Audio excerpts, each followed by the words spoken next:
जब भी मुझे कोई व्यक्ति मिलता है तो अवश्य ये बात कहता है कि आप जब वीडियो के अंदर कोई बात कह रहे होते हो तो बड़ी उत्सुकता के साथ और बड़े ही आवेश में आकर कहते हो, आप बड़े ही गुस्से मिजाज के साथ बात करते हो, या कभी आप किसी व्याख्यान माला में जाते हो तब भी आपकी बातों में वो गुस्सा प्रतीत होता है। ये गुस्सा क्यों प्रतीत होता पता है? क्योंकि पिछले 100 घंटे के भीतर में हमारे भारत देश के जम्मू के 4 अलग अलग जगहों पर आतंकवादियों ने हमला कर दिया। उसके अंदर छोटे बच्चे, महिलाएं एवं पुरुष सभी ने अपने प्राणों को गंवाया। सर्वप्रथम उन सभी को भावपूर्ण श्रद्धांजलि, और एक श्रद्धांजलि उन लोगों के लिए भी आवश्यक है जो अब तक इस विषय पर एक वीडियो क्या, एक सिंगल ट्वीट तक नहीं कर पाए। अब आप ही बताइए कि इन जैसे दलालों के लिए, जो दूसरों को गोदी यूट्यूबर कहते हैं, गोदी मीडिया कहते हैं, क्या इन लोगों के यूट्यूब चैनल के ऊपर, क्या इनके ट्विटर हैंडल के ऊपर, या इनके फेसबुक अकाउंट के ऊपर, या इंस्टाग्राम के रील, या इंस्टाग्राम के स्टोरी के अंदर एक भी जगह पर भारतीय हिंदुओं के साथ इस्लामिक आतंकवाद ने जिस प्रकार से यह बर्बरता दिखाई है, क्या इसका खंडन या फिर इसको कहीं ना कहीं आपने टारगेट करने का प्रयास किया? नहीं किया, क्योंकि इसके अंदर टारगेट करने के लिए आपको आवाज उठानी पड़ेगी इस्लामिक आतंकवाद के विरोध में। और फिर भी अगर आप लोग कहोगे कि ये गुस्सा क्यों, ये आवेश क्यों? क्योंकि भारत देश हमारा देश है। इस देश के अंदर हिंदुओं पर हो रहे अत्याचार के बारे में अगर हम बात नहीं करेंगे तो कोई बाहर से आकर बात नहीं करेगा। और इस वीडियो के अंदर हम इसी मुद्दे पर बात करेंगे कि आखिरकार इस देश के अंदर चल क्या रहा है। पिछले 100 घंटों में जितने भी आतंकवादी आए हैं उनसे कई ज्यादा आतंकवादियों को हमारे जवान ने ढेर कर दिया हुआ है, लेकिन कुछ आतंकवादी इस भारत देश के अंदर तक बैठे हुए, उनके बारे में बात करना भी आवश्यक है। तो चलिए इस वीडियो का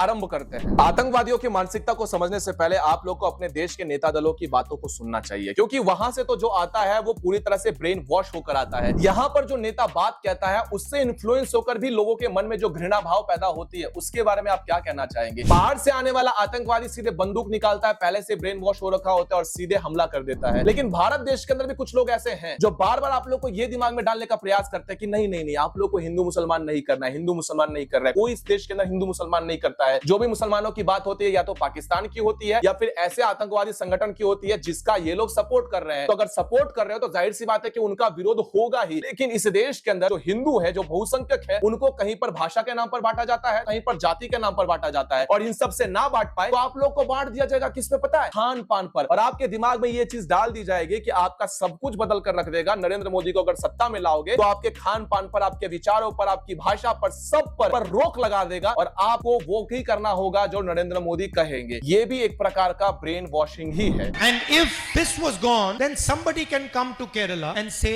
we do not want you to speak Malayalam. We do not want you to have dosa for breakfast. The Prime Minister and Mr. Amit Shah, who said, no, if we want the people of Kerala to speak Hindi, then the people of Kerala will speak Hindi. If we want the Tamils to not to speak Tamil, then the people of Tamil Nadu will not speak Tamil. Rahul Gandhi के इस election के campaign को पूरी deep तरीके से अगर आप लोग स्टडी करोगे, जो कि पढ़े लिखे तरीके से करोगे, तो आप लोग को समझ में आएगा कि जो टैक्टिक आज से 75 वर्ष पूर्व यूज किया जाता था वही टैक्टिक आज भी किया जा रहा है। अंग्रेजों ने हमें जाति जाति में बांटा, आज ये भी वही करने का प्रयास करे। हम लोग तो मान बैठे थे कि हिंदू धर्म के लोग, सनातनी लोग जितने भी दिख रहे हैं, आजकल तो सब कोई जागरूक हो चुका है, इनके लिए जाति दुय्यम है। लेकिन हम लोग भूल गए, हमारे नस्लों के अंदर, हमारे खून के अंदर हमारी जाति इस प्रकार से सनी हुई है कि कोई भी एरा उठकर आप लोग को बता देगा कि आपकी जाति इसके विरोध में लड़नी चाहिए। तो राजपूत लड़ता है ब्राह्मण से, ब्राह्मण लड़ता है राजपूत से, यादव लड़ता है किसी और से, गुज्जर लड़ता है किसी और से, सभी लोग अपने में ही लड़ के कट जाएंगे। और इनको लगता है कि ये करने से आपका जो गर्व है वो बहुत बड़ा हो जाएगा, ऊंचा हो जाएगा। लो भुगतो, क्योंकि यही ब्रेन वॉशिंग का जो इंजाम होता है, इस प्रकार से आपके दिमाग में चढ़ जाता है कि आप कब इस ब्रेन वॉशिंग के शिकार आतंकवादी गतिविधि करने के लिए तत्पर हो जाते हैं, आपको भी नहीं पता चलता है। अन्नामलाई जो कि एक्स IPS ऑफिसर है, उनकी हार के पश्चात में एक बकरे को लाया जाता है, उनका चेहरा बकरे के ऊपर लगाया जाता है और सीधे बकरे को काट दिया जाता है और ये दिखाया जाता है कि अन्नामलाई हार गए, अन्नामलाई हार गए। जस्ट इमेजिन अगर इसी देश के अंदर किसी बीजेपी के नेता ने ऐसा कुछ कर दिया होता। मैं लिख कर देता हूं, क्या लिख कर देता हूं गारंटी के साथ, यहां पर अजीत अंजुम, रवीश कुमार, आरफा खानूम, आपका ध्रुव राठी, प्रत्येक व्यक्ति अभी तक उसके ऊपर वीडियो बना चुका होता, इस पर बात कर चुका होता। लेकिन अब तक इन जैसे ब्रेन वॉशिंग चाइल्ड ने अभी तक किसी भी प्रकार से कश्मीर के अंदर हुए आतंकवादी गतिविधियों के विरोध में एक बार भी आवाज नहीं उठाई। प्रश्न उमड़ता है, आखिरकार क्यों? 9 जून 2024 भारत के लोकतंत्र के सबसे बड़े चुनाव को जीतने के पश्चात नरेंद्र मोदी जी तीसरी बार इस भारत देश के प्रधानमंत्री बने। इस बात से भारतीय खुश थे, लेकिन इस बात से मोदी विरोधी बहुत ज्यादा गुस्से में थे। उन्हें समझ नहीं आ रहा था कि इतना हमने एड़ी चोटी का जोर लगा लिया, फिर भी हम मोदी को रोक ना पाए। और यही हाल आतंकवादियों को भी था। माता वैष्णो देवी के दर्शन करने के पश्चात आ रहे हमारे यात्रीगण जो हिंदू थे, सबसे पहले ये बात क्लियर कर दूं, जो कि हिंदू थे उनके ऊपर आतंकवादियों के द्वारा अमाप तरीके से अपने हाथों में से बंदूक सीधे फायरिंग किया गया उन माता वैष्णो देवी के भक्तों के ऊपर। अब जो ड्राइवर थे विजय कुमार जी, जो आपके हमारे बीच नहीं रहे, जिन्होंने वीरता दिखाई थी, उन्हें सबसे पहले भावपूर्ण श्रद्धांजलि श्रद्धांजलि जिन्होंने गाड़ी नहीं रोकी, अपने अंदर बंदूक की गोली झेलते हुए भी उन्होंने गाड़ी वहीं पर स्टॉप नहीं की। अब जब उनके दिमाग में गोली लग गया तो गाड़ी सीधे खाई में जाकर गिरी। मानवता वहां जाकर मरती है जब गाड़ी खाई में गिरने के बावजूद भी आतंकवादी ऊपर से गोली पौन घंटे तक चलाता रहता है, और तब तक चलाता है और की बात की पुष्टि करता है जब तक सभी लोग मर नहीं जाते, जिसके अंदर छोटे छोटे बच्चे थे, महिलाएं थे, बूढ़े थे, बुजुर्ग थे, लेकिन कोई दया भाव की बात नहीं। 9 तारीख को यह रात में घटना होती है। इस घटना को 10 तारीख को हमको समझ में आता है। 10 तारीख को सभी लोग ऑल आइज ऑन रफा वाले को डांट रहे होते कि तुम्हारी आंखें अपने देश के अंदर क्यों नहीं है। हमने भी फटकार लगाई, हमें लगा कि थोड़ी बहुत लज्जा इनके बीच में बची होगी, लेकिन आज घटना को 4 दिन होने आ गए हैं और एक के बाद 100 घंटे के भीतर में 4 जगह पर आतंकवादी हमले हो चुके हैं। हमारे जवान अपना पूर्तिकार अच्छे तरीके से कर रहे हैं, एक के बाद एक आतंकवादी को ढेर किया जा रहा है। ये 4 टेररिस्ट अभी भी फरार है जिनकी डिमांड की जा रही है, लेकिन सबसे बड़ा प्रश्न चिन्ह तो मेरे लिए ये उपस्थित रहा कि रवीश कुमार अब तक क्यों नहीं बोला। ना ही ध्रुव राठी ने एक भी वीडियो बनाई, ना ही एक सिंगल ट्वीट उसने किया है, ना ही अजीत अंजुम ने इस पे बात करने का प्रयास किया है, ना अभिषार शर्मा बात कर रहा है, ना प्रज्ञा की पन्या। सभी के यूट्यूब चैनल पर जाकर देख लो, किसी ने अब तक एक बात भी नहीं बताई है। इसका रीजन पता है आप लोगों को क्यों? इसका रीजन सिंपल सा है कि भारत देश के भारतीयों के लिए, खास करके हिंदुओं के लिए, मानवता इनके अंदर नहीं है। मानवता केवल गाजा तक जाती है, मानवता केवल पैलेस्टीन तक जाती है, मानवता केवल आतंकवादी संगठन हमास के लिए जाती है। हिंदुओं के लिए वो कैसी मानवता, वो हमसे ना हो पाएगा। रामेश्वरम कैफे बॉम्ब ब्लास्ट याद है आप लोगों को? बेंगलुरु के अंदर हुआ था। वहां पे जो टेररिस्ट थे उनके पास जो आइडेंटिटी कार्ड मिले हुए थे, वो आइडेंटिटी कार्ड के नाम क्या थे? सभी ने हिंदू आइडेंटिटी कार्ड यूज किए हुए थे। क्यों? हिंदुओं को बदनाम करने के लिए। आप लोग को याद होगा कि 26/11 के हमले के दौरान में कसाब के हाथों में इसी प्रकार से कलावा बांधा गया था। समीर दिनेश चौधरी, ये नाम कसाब को दिया गया था। हिंदू आइडेंटिटी कार्ड दी गई थी। 2021 के अंदर भी कश्मीर के अंदर आइडेंटिटी कार्ड देखकर वहां के आतंकवादियों ने सबसे पहले एक सिख प्रिंसिपल को गोली मारी और उसके बाद कश्मीरी पंडित हिंदू टीचर को वहां पर गोली मार दी गई। क्या देखकर? आइडेंटिटी कार्ड देखकर। और यही बात तो हम लोग यहाँ पे बताने का प्रयास कर रहे हैं। रामेश्वरम कैफे के अंदर नाम क्या दिया गया था पता है? Anmol Kulkarni, Yash Patel, Vighnesh and Sumit. As per NIA,